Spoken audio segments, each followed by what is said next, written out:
মুকুন্দ সরকার সকালবেলায় উঠে আজকের গোপীনাথের চরণে ফুল নিবেদন করে আজকের গান গাইছে। আর নবাব ওই দরজার আড়াল থেকে দাঁড়িয়ে দাঁড়িয়ে শুনছে। ও মায়েরা, কি গান গাইছে? আজকে কৃষ্ণের রূপের গান গাইছে। পরাণ বধূ হে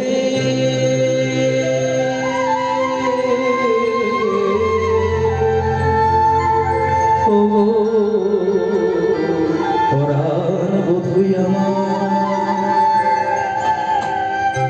কানুষে বিনোদরা সখী আমার কানুষে বিনোদরা ওরে কানুষে বিনোদরা সখী আমার কানুষে বিনোদরা ও তার বিনোদ চিকুরে বিনোদ বলিহা বিনোদ চিকুরে বিনোদ বলিহা বিনোদ চিকুরে বিনোদ বলিহা বিনোদ চিকুরে বিনোদ বলিহা বলিহা উড়িছে বিনোদ গাইব কানুষে বিনোদরা ওরে কানুষে বিনোদরা সখী আমার কানুষে বিনোদরা বিনোদ কপালে বিনোদ বিনোদ বিনোদ বিনোদ সাজে তার বিনোদ কপাল বিনোদ বিনোদ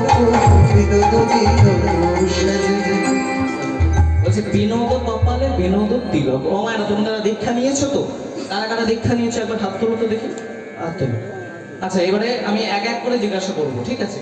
আচ্ছা, তোমার গুরুঘর কি বলো? তোমার গুরুঘরের নাম কি বলো? আচ্ছা, তুমি হাত তুলে তুমি বলো। তুমি হাত তুলো, ওইদিকে না, বলো গুরুঘরের নাম কি? এদিক থেকে বলো। একবার এর মুখে তাকাই, ও একবার তার মুখে তাকাই, বলে ঘর আবার কি? ঘর আবার কি? ঘর আমরা জানি মাটির ঘর, প্লাস্টার করা ঘর। এই আবার ঘর আবার কি? ঘর আছে, এগুলো জেনে রাখো। এই যে আমি যে তিলকটা সেবা করে এসেছি, কেউ বলতে পারবে এটা কোন ঘরের তিলক? যারা ভক্ত প্রকৃত তারা বলতে পারবে, তারা ছাড়া বলতে পারবে না। আমি যে তিলকটা সেবা করেছি, দেখো আমার তিলকটা দেখতে, তোমাদের এদিকে বাঁশ গাছ আছে তো? বাঁশ গাছ দেখবেন, বাঁশের পাতা তার অর্ধেক নিচের অংশটা যেমন দেখতে, আমার তিলকটা তেমন দেখতে। এটাকে বলা হয় বংশ আকৃতি। এই তিলকের নাম হচ্ছে, এই পরিবারটা হচ্ছে নিত্যানন্দ পরিবার। কি বললাম? নিত্যানন্দ পরিবার। এই যে কীর্তন যে আমরা করি, কীর্তনে যেমন আলাদা আলাদা ঘর রয়েছে। আমি যে কীর্তনটা গাই, শ্রদ্ধেয় আপনারা তো জানেন, সুমন ভট্টাচার্যের কাছে আমি কীর্তনটা শিখেছি। ওনাকে অনুসরণ করে, ওনার আদর্শে, ওনার অনুপ্রেরণায় আমি চলি। যে কীর্তনটা কি? কীর্তন মানে বৈষ্ণব পথ, তার সুর, বড়তলের গান। কীর্তন মানে ওই খালি ওই আজকে সবার ঘুমের ছুটি আর এই পিঞ্জর খুলে দিয়েছি, ওইসব কীর্তন নয়।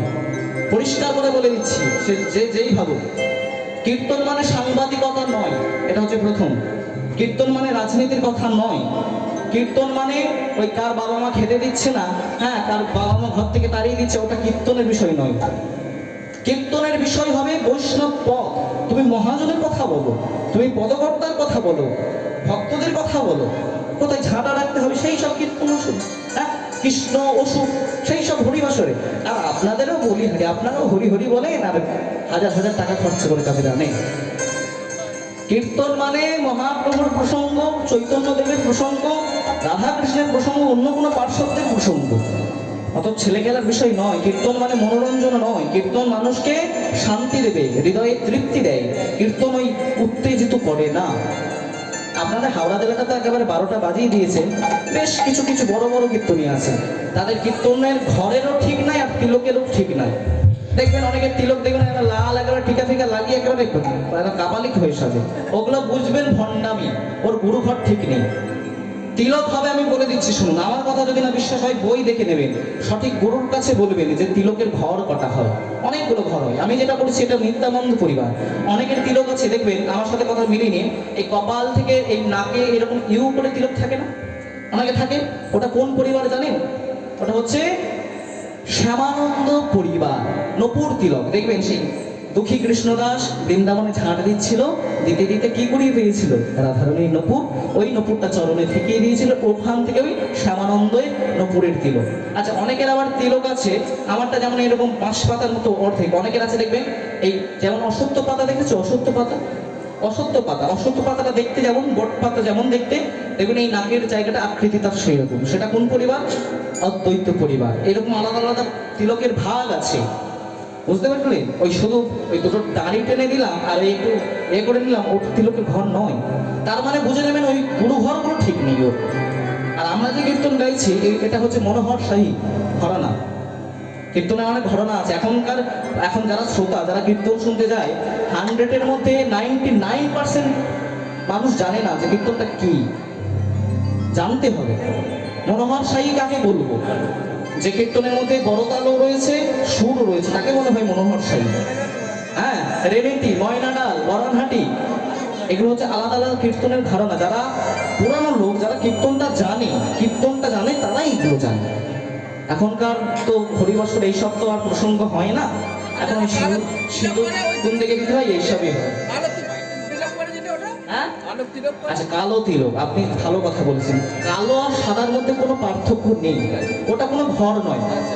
কালো তিলকটা মানে রাধাকুণ্ডের মাটি। কি বললাম? কালো মানে রাধাকুণ্ডের মাটি, মানে রাধারানী ওখানের মাটি। আর এই যে গোপী তিলক, এটা ওই নারদ এনেছিল, নারদ মুনি ওই রাধাকুণ্ড থেকে। কালো বা সাদার মধ্যে কোনো ভেদাভেদ নেই। অনেকে বলে নিরামিষ যারা খায় তারা কালো তিলক করে, যারা আমিষ খায় তারা সাদা তিলক। ওইটা কোনো ব্যাপার নয়। ওই বাসন্তী, কালো, হলুদ যাই বলো, ওটা মানে তিলকের ঘর নয়, ওটা আলাদা ঘর নয়, ওটা হচ্ছে কালারের পরিবর্তন। কালো যে তিলকটা আমার কাছে রয়েছে, রাধাকুণ্ডের মাটি, রাধাকুণ্ডের রস দিয়ে যে তিলক করে সেটা কালো তিলক। আর ওখান থেকে নারদ মুনি তিলক এনেছিল, মানে মাটি এনেছিল, পাহাড় থেকে মাটি এনেছিল। সেটা আমি আর বিশ্লেষণ করে বলবো না। ওটাকে বলা হয় গোপী তিলক। এই সাদা কালোর মধ্যে কোনো ব্যাপার নয়। অনেকে ভাবে যে বাবা কালো তিলক মানে একেবারে বৈষ্ণব, একেবারে নিরামিষাস, ওরকম কোনো ব্যাপার নয়। আমার গুরুদেব বলেন, আমি যেটুকুনি জেনেছি সেটুকুনি আপনাদেরকে বললাম। কালো সাদার মধ্যে কোনো ভেদাভেদ নেই। এবারে কি হয়, মনে করুন রাধারানীর চরণের যে ধুলো, যে মাটি, সে মাটি আর এই যে সাদা মাটি গোপী তিলক, একটু পার্থক্য তো থাকবে। হ্যাঁ, একটু পার্থক্য থাকবে। ওই রাধারানীর যে রাধাকুণ্ডের তিলক কপালে দিলে তার একটা আলাদা আত্মশুদ্ধি হবে, আত্মতৃপ্তি হবে। হ্যাঁ, সে বলছে বিনোদ চিকুরে বিনোদ বরিহা। ও মায়েরা, চিকুর মানে কি বলতো?